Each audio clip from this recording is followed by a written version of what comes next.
You are listening to episode 5 of Quarantakes. On this episode, we have fashion bloggers and social media influencers Hozzy and Lou join us today to talk about how to stay relevant during COVID-19 as a creative or professional in general. Enjoy. Now, wow. So what's going on, y'all? We're on this is the 5th episode, right? Yo, we made it to episode 5. Episode 5 of Quarantakes. That's pretty fun, right? We're having a good time. Yeah. Y'all are wearing hats. I'm gonna wear hats. What? Yeah, hat it up. Hat it up. Don't kill me. I got a long bill, you know. We have like someone new on the squad, BLM Barbecue, aka where is he? Yo, I can't hear you. Barbecue. Elias. Is he okay? He will. Technical difficulties. I think he'll come when he's ready. He'll come when he's ready. I don't know. That, you know. All right. We'll be good. Yo, no, here we go. Shoot. This guy. Oh, you had to get his whole. Yo, I had to wake Get the polo fleece on. Get the polo fleece. No, you gotta like. Yo. Hey. Yo. I don't want to hear hey. Yo, come back from the mic, nigga. Hey. Come back from the No, mic. no. Not when I'm getting on the mic talking about my polo shit. I'm gonna rock my polo shit all day, nigga. Damn. Okay, well that's Elias. So he's here. What's good, guys? Oh God. Every time I see this nigga or I join a call, whatever, the first thing I hear is I hate this nigga. God damn. Please. Tell us what does your name stand for there. Elias, who are you? Can you like invite us into who you are, please? My apologies for the profanity. Yeah. Where should I begin? Who are you, Elias? My name is Elias Suku. Many people pronounce it Elias for ease. I am a graphic designer, born and raised in Toronto, Windsor, Ontario, Canada, and 30 years old, living the designer life. Boom. Designer. Sorry, I don't know. No. No. Should I have not done that? No. Okay.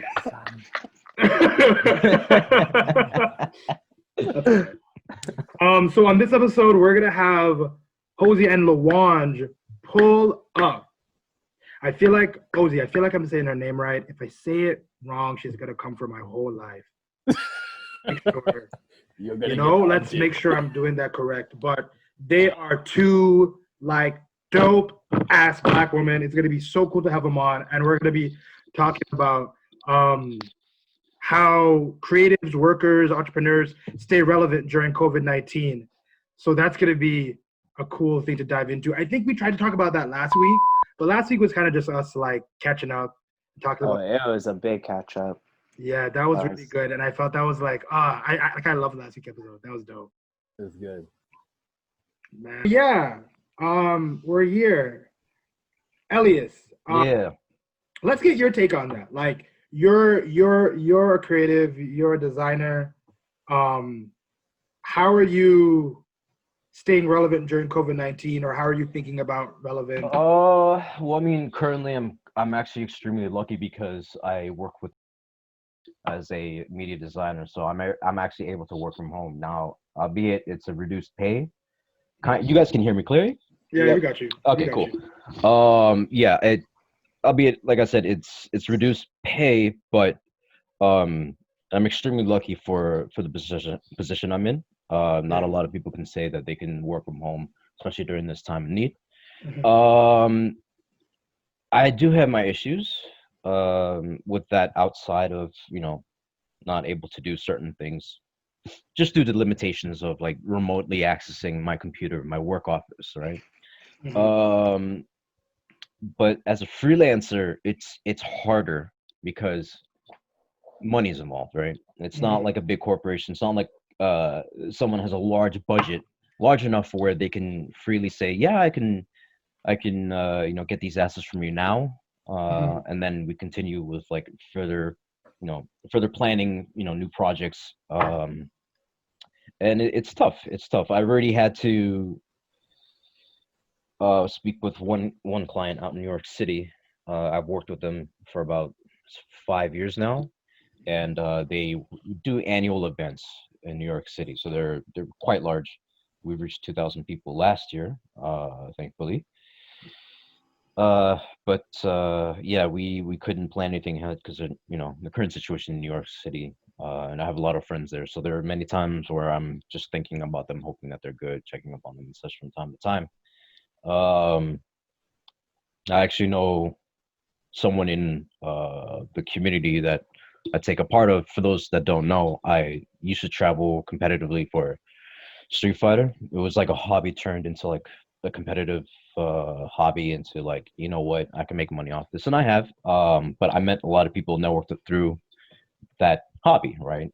In the States, people from Japan, people from Europe.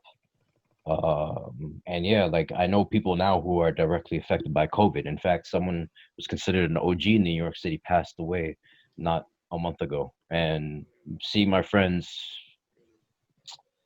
take it hard is it's really tough, because like now you and I don't mean to go on this, but like Oh, that's now you okay. see a lot of people make jokes about certain things. It's like there's only so much you can joke about before it hits you. And then you'll see the effects that you see on television hit you.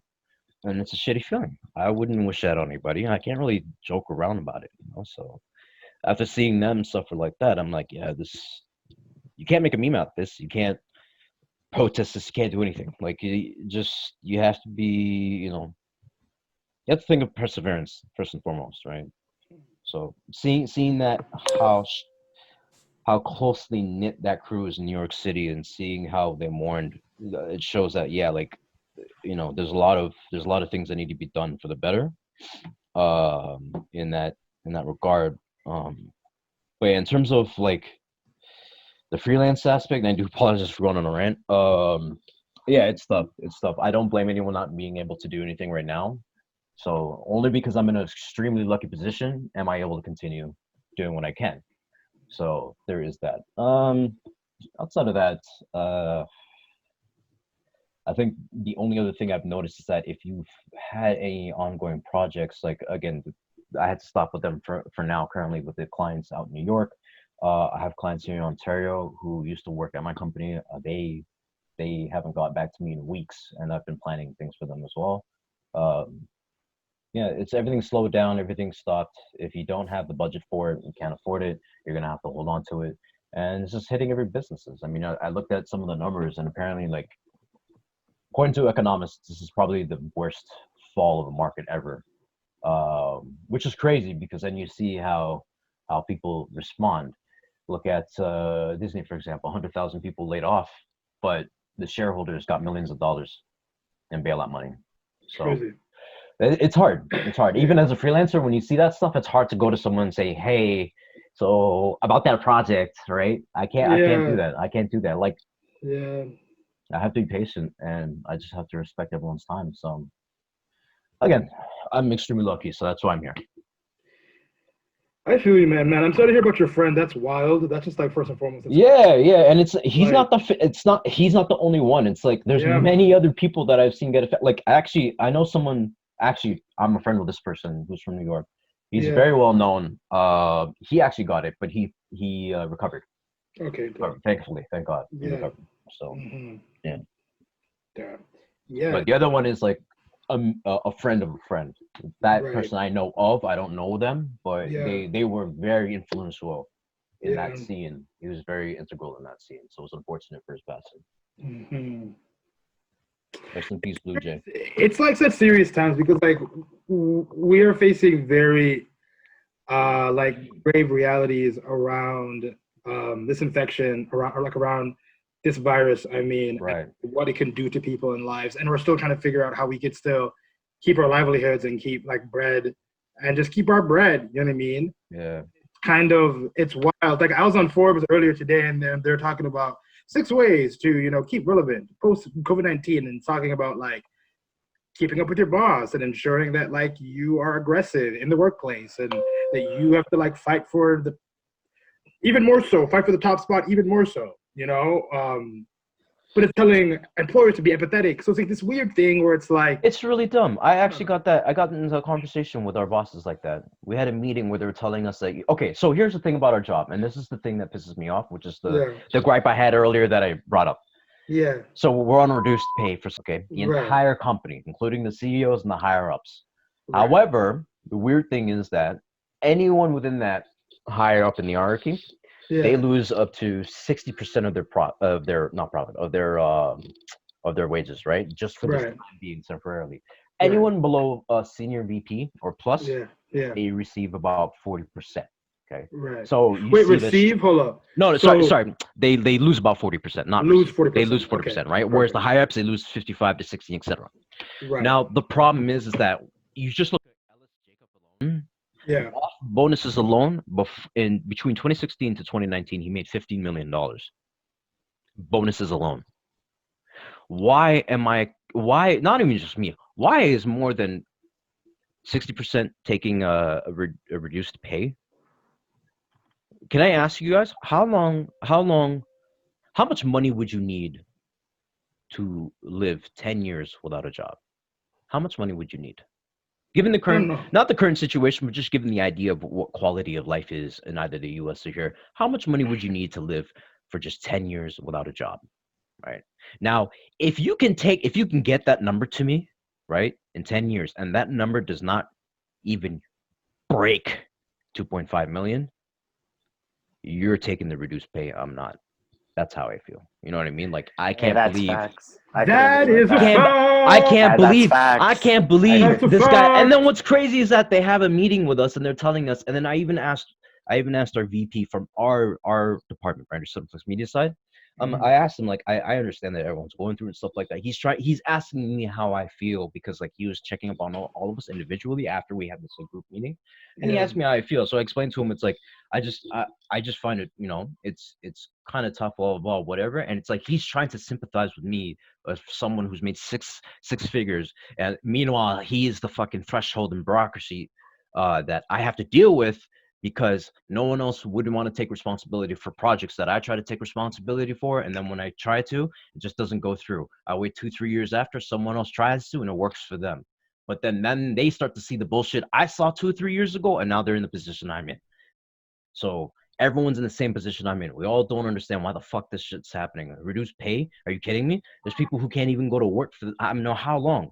They have kids and shit. They got people who've been affected by COVID. You made $15 million in 3 goddamn years. Do you know how long that's going to take for a village to make if they had their own GDP shit?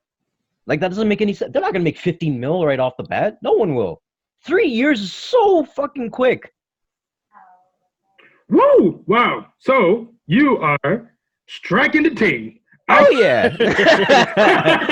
Bro, I was tired of all the excuses. How do you let me ask you this. How do you ask someone, how do you feel, like, they were trying to be calm and stuff, but obviously they know that they're just coming up with bullshit at this point. How are you gonna try to empathize with us when you're making 6 figures and then you're gonna tell us that, like, everyone's getting a hit too? It's like, no, fuck out of here. I'm hearing people that can't even pay rent right now.